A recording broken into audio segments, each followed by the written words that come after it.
The other thing, Aaron, is that all she has to do is open her mouth, and her political talents alone, forget the people that don't know what a vice president does. And I'm not sure watching President Biden go from being a vice president to a president. The whole country knows who Mike Pence is. The right hates him for not carrying out the coup, and the left looked at him differently after he refused to finish. I mean, I think we're in a moment where people are sort of aware of what and who a vice president is and does. But the minute they see her and the minute she opens her mouth and the minute if you hear one thing from her speeches, it's future past, future past. We haven't had a candidate making that kind of contrast since President Barack Obama.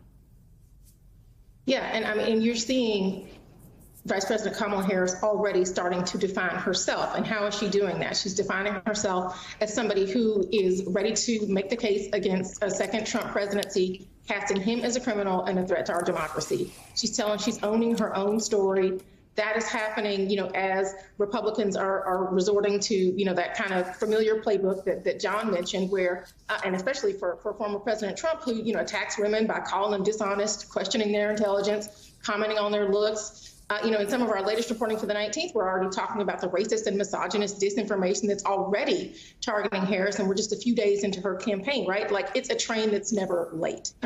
During the primary, Trump called Nikki Haley, former governor and UN ambassador, a bird brain. Hillary Clinton was crooked, right? He's maligned Fani Willis and Tish James, black women prosecutors like Kamala Harris, right?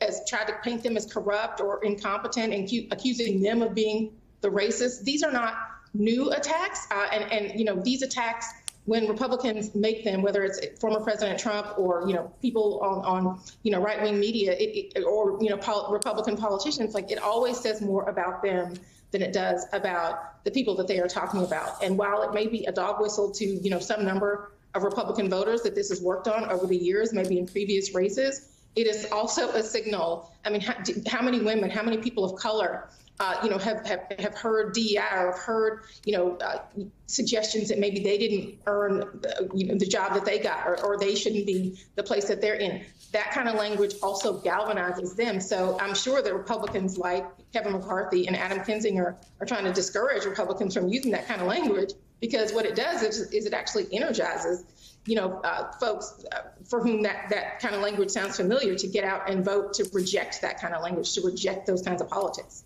Yeah, I mean, and let me just follow on sort of John's thread about McCarthy's beef with it, because it is distinct from Kinzinger. And Adam Kinzinger had endorsed President Biden. He's been on some of the calls since Vice President Kamala Harris became the de facto nominee. He's inside the tent, inside the pro-democracy coalition, calling it out the way he sees it. McCarthy, I agree with John, is calling it out because he doesn't think it's politically effective.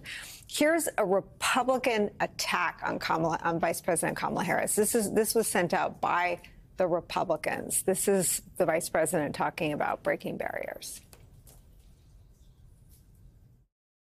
So here's the thing about breaking barriers. Breaking barriers does not mean you start on one side of the barrier and you end up on the other side. There's breaking involved. And when you break things, you get cut. And you may bleed. And it is worth it every time. Every time. And so, too, especially the young people here, I say to you, when you walk in those rooms, being the only one that looks like you, the only one with your background, you walk in those rooms chin up, shoulders back. This is part of what's involved, is that we have to know that sometimes people will open the door for you and leave it open. Sometimes they won't. And then you need to kick that door down. That's the attack on her. Look. Look, the attack on all of us. And what she just spoke, and I'm sitting here wanting to grab Eddie's hand. Aaron, if I could grab your hand, if you were on the set, I'd grab your hand. We have been cut. When she says that, we have lived that cut. We lived that cut as students at Ivy League schools. We lived that cut when we were lawyers standing in front of a judge that said, where's the lawyer? When you're standing there behind the government table as an assistant United States attorney, we know that cut. I was the only black attorney in the civil division when I was there. The only one out of 50.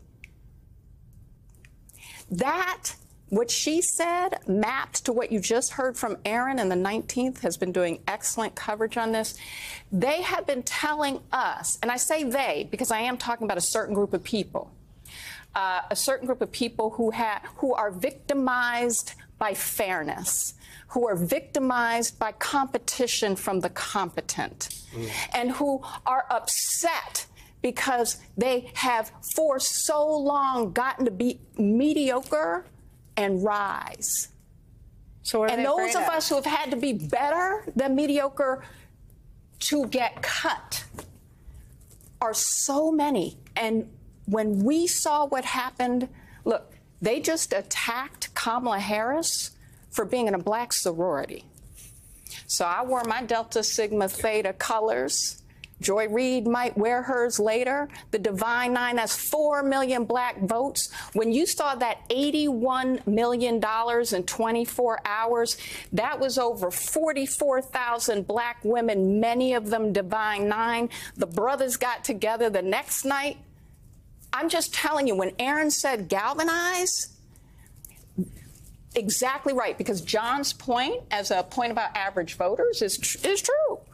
But see, their foghorn is what's reminding folks that we are not in the America yet that lives up to its ideals. We haven't been, but we made real progress. And when they are showing us who they are, when they calling us colored, Fox News is talking about colored. Sebastian Gorka called her a woman a colored. That's language nobody uses anymore, and it's not a dog whistle. It's saying we're going to go back to when you were in the back of the bus. And we're going to tell you that we're going to put government resources to ensuring that white men get protected. Well, to the extent that there's a grievance, let me tell you what the only grievance is. Anybody who says that this country shouldn't be its better angels and that we shouldn't recognize actual qualification in a woman of color, and that they have come for our vote. Yes, and I'm wearing my shirt because we at the Leadership Conference have a campaign called And Still I Vote, because they've also been doing everything in their power because of the browning of America to make it harder for us to vote intentionally. So instead of trying to get our votes, which is exactly what should be happening here, instead they're trying to make white people afraid of us.